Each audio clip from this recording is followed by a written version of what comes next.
Hello, in this video, we'll look at a new update in GetSign. It now supports multiple image files from file columns.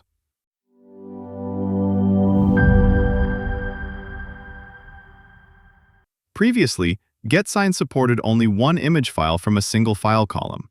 That's changed. Let me add a new template to show you how it works. Once the template is uploaded, it opens in a new tab. Now, for the main part of this video, I'll drag and drop this file column into the template and adjust the size so it's clearly visible.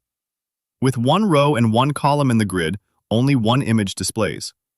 Increase the columns and you'll see two images.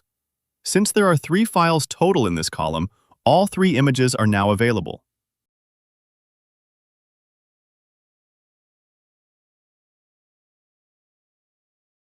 You can also increase the rows to add more images vertically.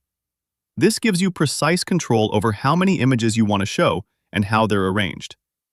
Give this a try, and if you run into any issues, don't hesitate to reach out to our support team.